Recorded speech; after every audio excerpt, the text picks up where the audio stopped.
আর বলো না, ভেবেছিলাম এই থানায় কখনো ফিরে আসবো না, কিন্তু অবশেষে আমাকে এখানেই ফিরে আসতে হলো।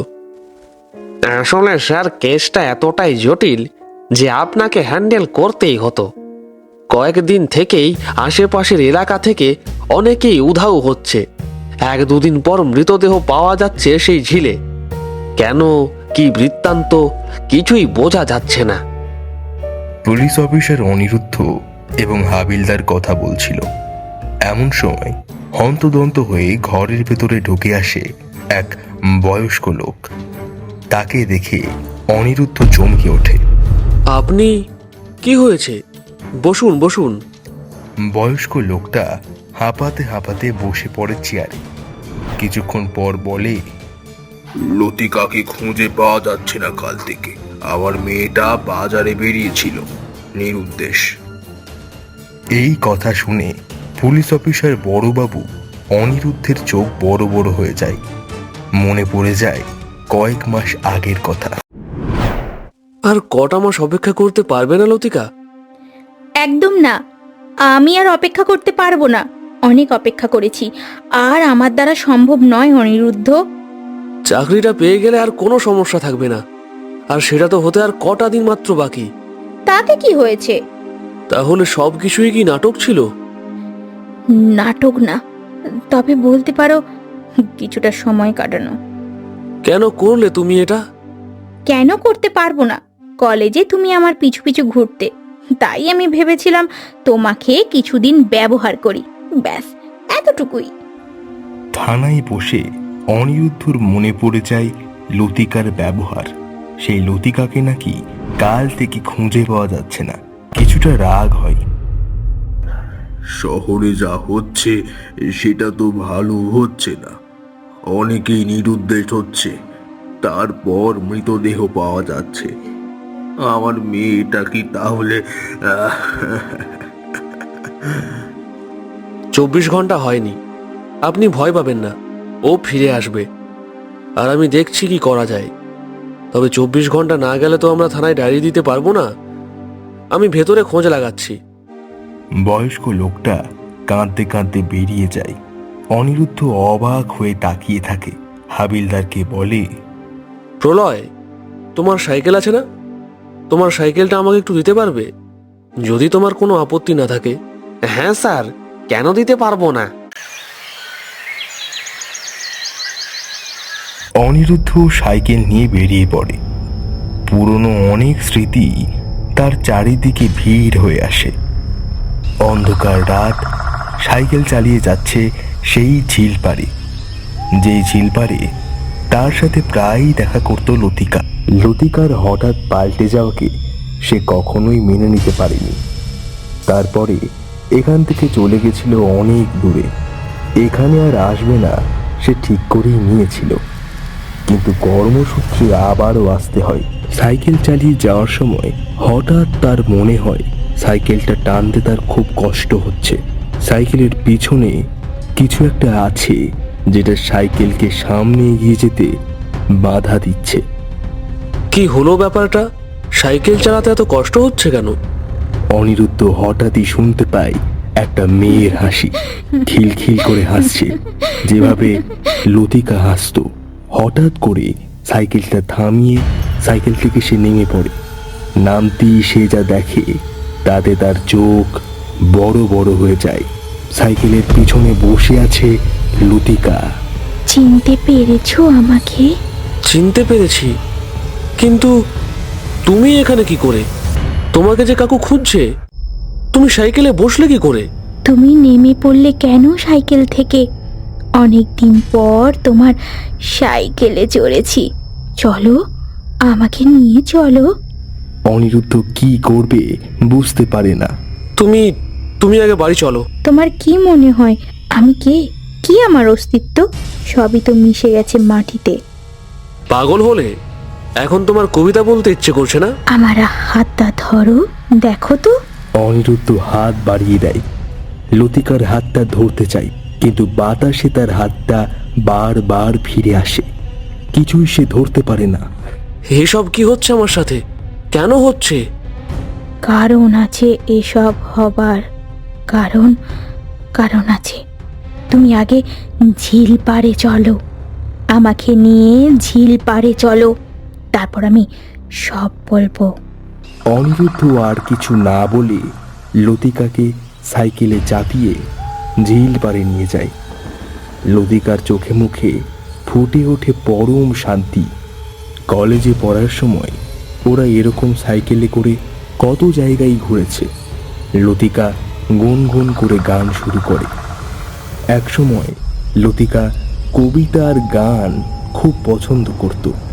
কিছুক্ষণ পর তারা এসে পৌঁছায় ঝিলের পাড়ে।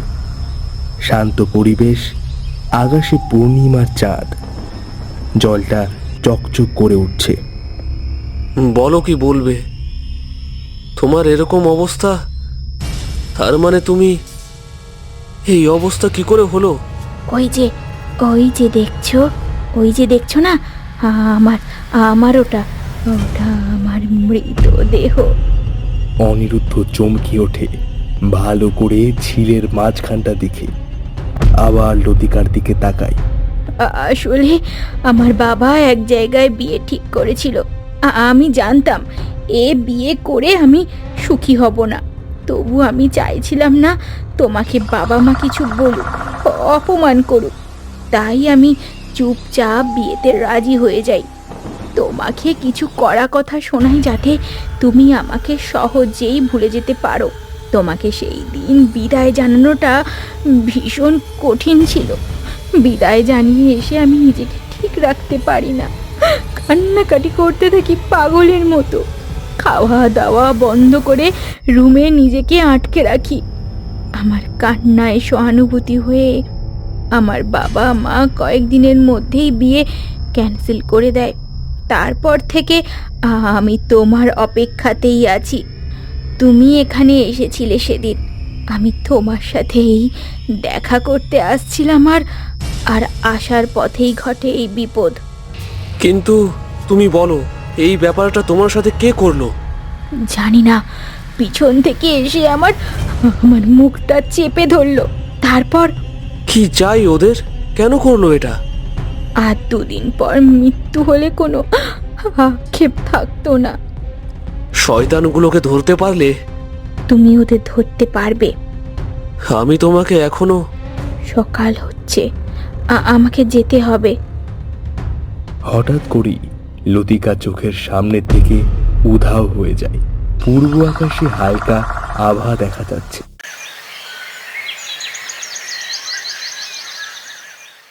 সকাল হতেই লাশটা ময়না তদন্তের জন্য পাঠানো হয়। অফিসের ঘরের ভেতরে বসে আছে অনিরুদ্ধ আর হাবিলদার। শয়তানটাকে ধরতে পারলে? এই নিয়ে 5টা, না জানি আর কটা লেখা আছে। আমরা কিছুতেই ধরতে পারছি না। এইগুলোর পেছনে কে আছে, কেন আছে, তাদের উদ্দেশ্য কি? অনিরুদ্ধ সারা দিন কাজ নিয়ে পড়ে থাকে। সেদিন বিকেলবেলাও কি মনে হতে সে থানা থেকে বেরিয়ে যায়। বেরোবার সময় হাবিলদারের সাইকেলটা নিয়ে নেয়। সাইকেল চালিয়ে চলতে থাকে আবারও সেই ঝিল পাড়ের দিকে। সাইকেল চালিয়ে যাওয়ার সময় হঠাৎ সে অনুভব করে সাইকেলটা টানতে তার খুব কষ্ট হচ্ছে। তার মুখে ফুটে ওঠে। এসেছো তাহলে? পিছন দিক থেকে ভেসে আসে লতিকার কণ্ঠ। না এসে কি আর থাকতে পারি? আমার যে অনেক কাজ বাকি। আস্তে আস্তে দুজনেই ঝিল পাড়ের সামনে চলে আসে। ঝিল পাড়ের সামনে দাঁড়িয়ে থাকা দুজনে ঝিলের দিকে তাকিয়ে হঠাৎ লতিকা বলে, আমি আমি একটা চেনা চেনা গন্ধ পাচ্ছি। সেদিন আমি এই গন্ধটাই পাচ্ছিলাম। হঠাৎ করে আমার পিছন দিক থেকে মুখ চিপে ধরেছিল, আর তারপরে সব শেষ। মানে তুমি কি বলতে চাইছো? এটাই সেই গন্ধ। ভালো করে চারিদিকে তাকিয়ে দেখে কাউকে দেখতে পাচ্ছে না। হঠাৎ সে লক্ষ্য করে ঝিলের একপাশে কেউ একজন দাঁড়িয়ে রয়েছে। ওই লোকটা আমাকে ধরেছিল। ওর গায়ের গন্ধ আমি ভুলবো না, কখনো ভুলবো না। অনিরুদ্ধ কিছু না ভেবেই লোকটার উপরে ঝাঁপিয়ে পড়ে। লোকটাকে কিল ঘুষি মেরে কাবু করে দেয়। টানতে টানতে নিয়ে আসে থানায়। পুলিশ অফিসার অনিরুদ্ধ এবং হাবিলদার কথা বলছিল। স্যার, আপনি কি করেছেন? দুদিনেই কেস সলভ করে দিয়েছেন। হ্যাঁ, তা ঠিক। তবে আমি আমার সব থেকে কাছের প্রিয়জনকে হারিয়েছি। কি করে পারলেন স্যার আপনি?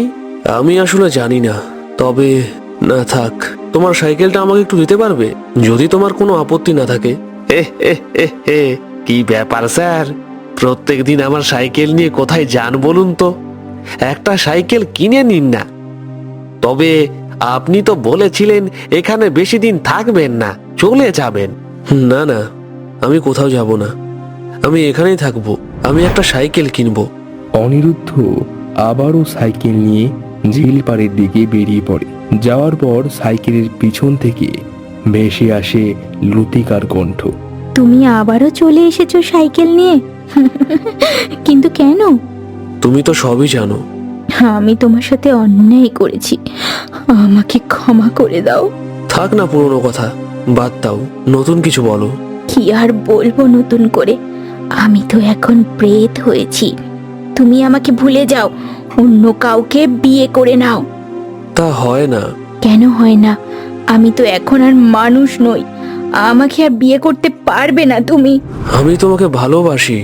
হ্যাঁ, আমি খুশি হব তুমি যদি তোমার জীবনে এগিয়ে যাও।